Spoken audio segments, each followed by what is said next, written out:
ऐ मोहम्मद सल्लल्लाहु अलैहि वसल्लम, आइए हम और आप एक समझौता कर लेते हैं। एक दिन हम अल्लाह की इबादत करेंगे और उस दिन हम 360 बुतों के आगे सर नहीं झुकाएंगे, मगर उस दिन आपको हमारे बुतों की इबादत करनी पड़ेगी। और एक दिन आप अपने अल्लाह की इबादत कीजिए, हम अपने बुतों की इबादत करेंगे। तो ये हम लोग एक बीच का रास्ता निकाल लेते हैं, आप भी खुश हो जाएं, हम भी खुश हो जाएं, झगड़ा ही खत्म हो जाए। देखा जाए तो एक अच्छा ऑफर था, मगर अल्लाह के नबी ने इस ऑफर के जवाब में सूरह काफिरून पढ़ के सुना दी।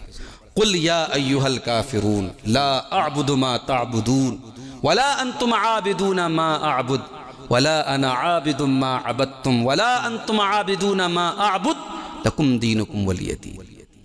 ऐ काफिरो, ऐ रब का इनकार करने वालों, ऐ तौहीद का इनकार करने वालों, जिसकी इबादत तुम करते हो मैं नहीं कर सकता, और जिसकी इबादत मैं करता हूं तुम नहीं कर सकते। क्या मतलब? मक्का वाले अल्लाह को नहीं मानते थे? मानते थे।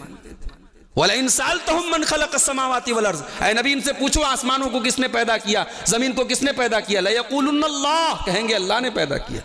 मानते तो थे अल्लाह को, तब अल्लाह क्यों कह रहा है ला आबुदु मा ताबुदून, जिसकी इबादत तुम करते हो मैं नहीं करता, जिसकी मैं करता हूं तुम नहीं करते।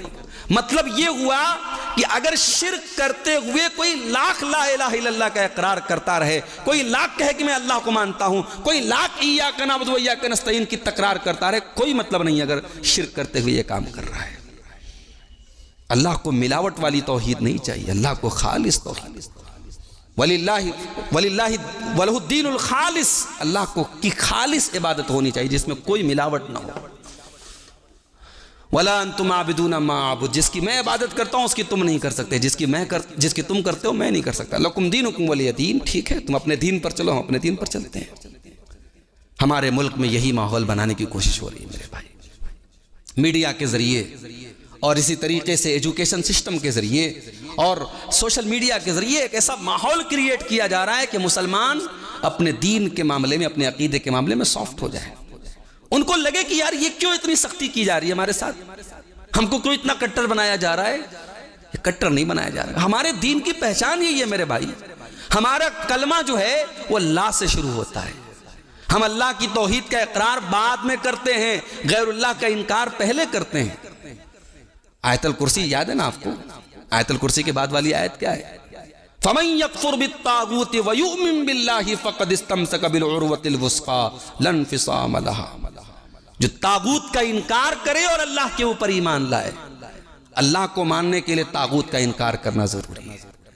कोई तागूत और अल्लाह को छोड़ के जिसकी इबादत की जाए सब तागूत है। तागूत की आप इबादत करें, तागूत के आगे सर झुकाएं, तागूत के हक में नारे लगाएं, कहते रहे ला इलाहा इल्लल्लाह। और हम उस दौर से गुजर रहे हैं मेरे भाई, जिस दौर में अल्लाह के नबी ने फरमाया था कि दिलों में वहन की बीमारी अल्लाह ताला डाल दे। अबू दाऊद की सही रिवायत है, अल्लाह के रसूल सल्लल्लाहु अलैहि वसल्लम फरमाते हैं कि वो ज़माना तुम पर आएगा जब दुनिया की सारी कौमें तुम पर टूट पड़ेंगी और तुम्हारी हालत जो है वो सैलाब के झाग की तरह हो जाएगी। साहबे किराम ने कहा कि अल्लाह के रसूल, क्या उस दौर में हमारी तादाद कम होगी? आपने फरमाया नहीं, बल अंतुम यौमइज़िन कसीर, तुम्हारी तादाद बहुत होगी। आज इस मुल्क में फिगर्स में हम बहुत हैं, तादाद में बहुत हैं हम साहब, मगर आज अगर हकीकत में कुरान और हदीस के पैमाने पर अगर हम परखें तो हम कितने हैं मेरे भाई? अल्लाह की नजर में जो ईमान वाले हैं, अल्लाह की नजर में जो तौहीद वाले हैं, उस मेयार और उस कसौटी पर हम कितने खरे उतरते हैं? अगर हम वो सर्वे करने लगे तो शायद हम बहुत कम हो जाएंगे।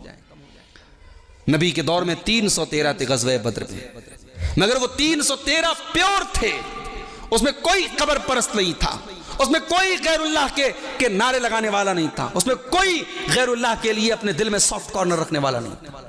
वो ला इलाहा इल्लल्लाह पर सख्ती से जमे रहने वाले लोग थे। और वो 313 जब खतरे में आए थे तब मोहम्मद अरबी सल्लल्लाहु अलैहि वसल्लम ने बद्र के मैदान में अल्लाह की बारगाह में रो रो के दुआएं की थी। अल्लाहुम्मा इन तुलिक हाज़िहिल इसाबत लन तुबद फिल अर्दी, अय अल्लाह अगर ये मुट्ठी भर ये 313 अगर हलाक हो गए तो फिर तेरी तौहीद का नाम लेने वाला कोई नहीं होगा। तो हमें मेरे भाई, हम वो 313 जब बनेंगे तब अल्लाह ताला 1000 के मुकाबले में भी हमें फतेह मुबीन अता फरमाएगा। तो फिगर्स के हिसाब से तो बहुत होंगे, अल्लाह के नबी फरमाते तुम्हारी तादाद बहुत ज़्यादा होगी लेकिन सैलाब की झाग की तरह तुम रहोगे। सैलाब के ऊपर जो झाग होता है वो देखने में बहुत होता है मगर उसके अंदर कोई ताकत नहीं होती। अल्लाह तबारक व तआला दुश्मनों के दिलों से तुम्हारे रोबो दबदबे को ख़त्म कर देगा।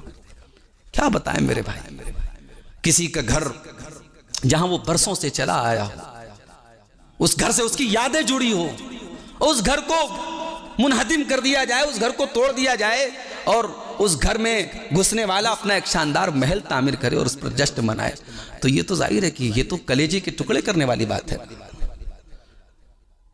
अल्लाह तबारक व तआला दुश्मनों के दिलों से तुम्हारे रोब दबदबे को खत्म कर देगा और तुम्हारे दिलों में वहन डाल देगा। साहबे कराम ने कहा कि अल्लाह के रसूल वहन क्या चीज़ है? आपने फरमाया हुब्बुद दुनिया व कराहियतुल मौत, दुनिया की मोहब्बत तुम्हारे दिलों में आ जाएगी और मौत की कराहियत। मोमिन है तो बेतैक़ी लड़ता है सिपाही। साहबे किराम ने अल्लाह के साथ समझौता कर लिया था, अल्लाह के साथ सौदा कर लिया। इन्नल्लाह अश्तरा मिनल मुमिनीना अनफुसहुम व अम्वालहुम बिअन्ना लहुमुल जन्नह, अल्लाह ने मोमिनों से उनकी जान और माल का सौदा कर लिया था। गज़वे बद्र में हज़रत उमैर इब्न हुमाम एक नौजवान सहाबी थे।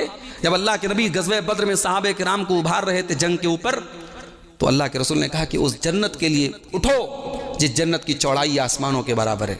तो हज़रत उमैर इब्न हुमाम खजूर खा रहे थे। कहा अल्लाह के रसूल वाकई जन्नत की चौड़ाई ज़मीन और आसमान के बराबर है? कहा कि हाँ। वो खजूर खा रहे थे, खजूर उन्होंने फेंक दी। किसी ने कहा भाई इतनी जल्दी किस बात की है? कहा कि अगर इन खजूरों के खाने तक मैं जिंदा रहा तो ये ज़िंदगी ज़्यादा लंबी हो जाएगी। और ये कह करके गज़वे बद्र में हज़रत उमैर इब्न हुमाम शामिल हुए और अल्लाह की राह में शहीद। वो सहाबे किराम थे मेरे भाई। और ऐसा नहीं है कि इन जंगों में अल्लाह के नबी सल्लल्लाहु अलैहि वसल्लम अपने आप को बचा के रखते थे, नहीं मेरे भाई।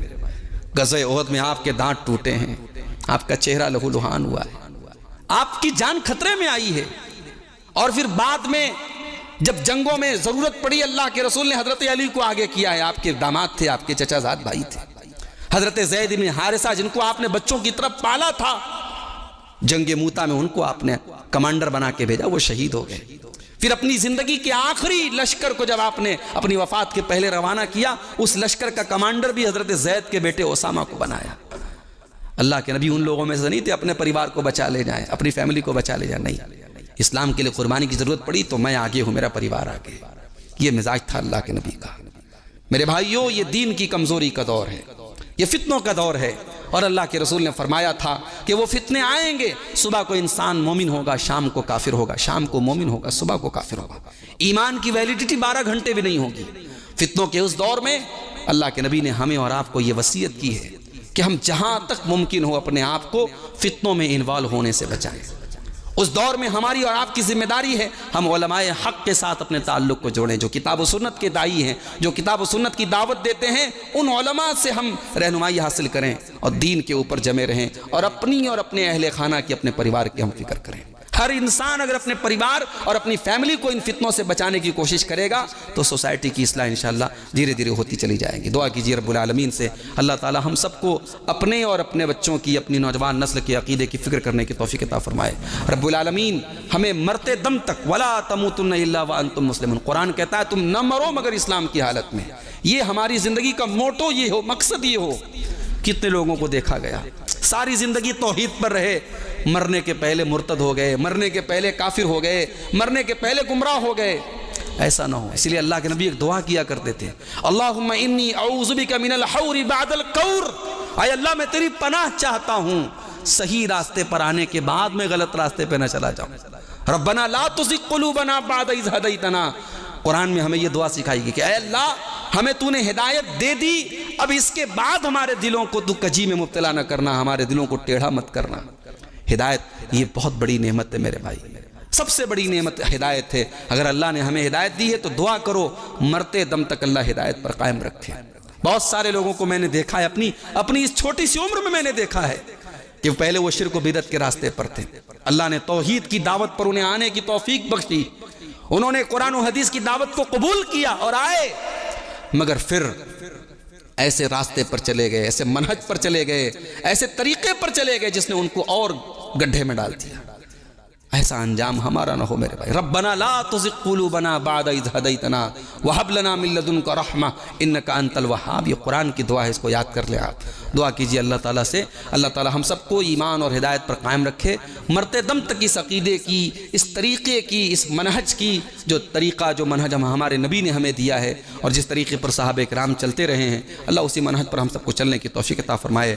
आमीन। अक़ूलु क़ौली हाज़ा व अस्तग़फ़िरुल्लाह ली व लकुम व लिसाइरिल मुस्लिमीन व आख़िरु दावाना अनिल हम्दुलिल्लाहि रब्बिल आलमीन।